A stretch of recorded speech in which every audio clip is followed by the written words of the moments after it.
অর্থনীতিতে যে পর্বত প্রমাণ সমস্যা, এটা তো 2.5 ঘন্টার মিটিং, খুব বেশি কিছু না।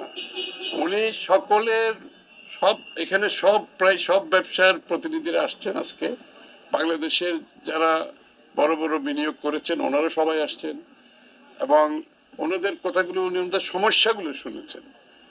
এবং এই সমস্যার মধ্যে তো ইতিমধ্যে আমরা সবাই জানি, বাংলাদেশের বিভিন্ন কারণে বাংলাদেশের মানুষজন, বাংলাদেশের ব্যবসায়ীরা যে বড় ধরনের সমস্যাগুলো যে সম্মুখীন হচ্ছে, যার জন্য বাংলাদেশে বিনিয়োগ হচ্ছে না, আমাদের কর্মসংস্থান কমে যাচ্ছে, আমাদের অর্থনীতিকে এগিয়ে নিয়ে যাওয়ার যে জায়গাগুলো আছে সেটা হচ্ছে ব্যাংকিং সেক্টর, তারপরে আপনার স্টক এক্সচেঞ্জ থেকে শুরু করে ক্যাপিটাল মার্কেট থেকে শুরু করে যে বিশাল সমস্যা আছে, এই সমস্যাগুলো নিয়ে ওনারা আলোচনা করেছেন। ওনারা ওনাদের সমস্যাগুলো ওনার সামনে তুলে ধরেছেন এবং ওনারা আশা করছেন আগামী দিনে জনগণের ভোটে যদি বিএনপি সরকার ফর্ম করতে পারে, উনি যে দায়িত্বে আসবেন বাংলাদেশের, ওনাদের সেই প্রত্যাশা পূরণে আগামী দিনে যে সমাধানগুলো ওনার কাছ থেকে বলেছেন এবং সমাধানগুলো তারা চাচ্ছে যাতে আগামীতে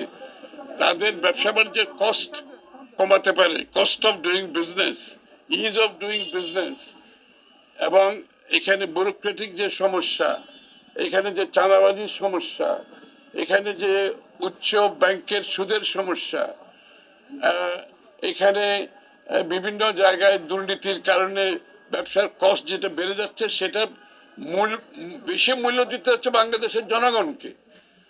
কারণ এগুলো সবকিছুর কারণে দ্রব্যমূল্য বাড়ছে এবং অন্যদিকে ব্যবসায়ীরাও এই প্রতিকূল অবস্থায় তাদের ব্যবসা চালাতে পারছে না, তারা বিনিয়োগ করতে পারছে না, বিনিয়োগ বাড়াতে পারছে না।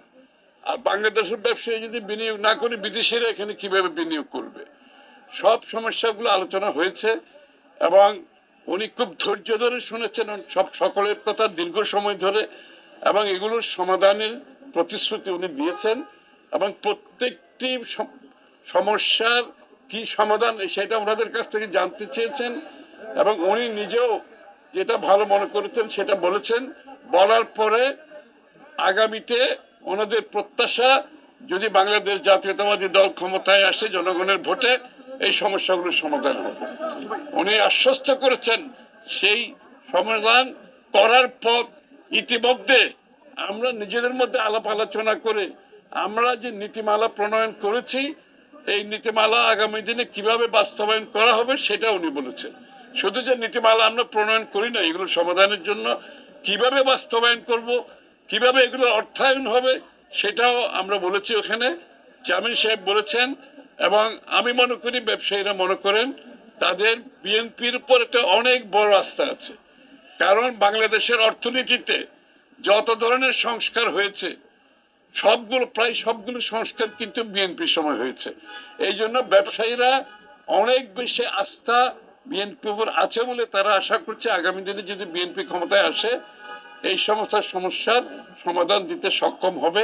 ওনারা সেটা মনে করছেন, কারণ বিএনপি বিজনেস ফ্রেন্ডলি একটি দল এবং এই দলটির সময় বাংলাদেশে সবচেয়ে বেশি বিনিয়োগ হয়েছে, সবচেয়ে বেশি কর্মসংস্থান হয়েছে, সবচেয়ে বেশি অর্থনৈতিক প্রবৃদ্ধি হয়েছে, সবচেয়ে বেশি রপ্তানি হয়েছে এবং ব্যবসা বাণিজ্যের প্রসার ঘটেছে।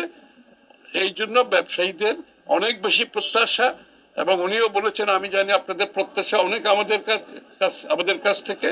আমরা আমাদের বিগত দিনে যেটা চেষ্টা করেছি, আজকের প্রেক্ষাপটে যে পরিবর্তনের দরকার, যে বড় ধরনের রিফর্মসের দরকার, সংস্কারের দরকার, এগুলো ইনশাআল্লাহ করার জন্য বিএনপি ইতিমধ্যে তার নীতিমালায় প্রস্তুতি নিয়েছে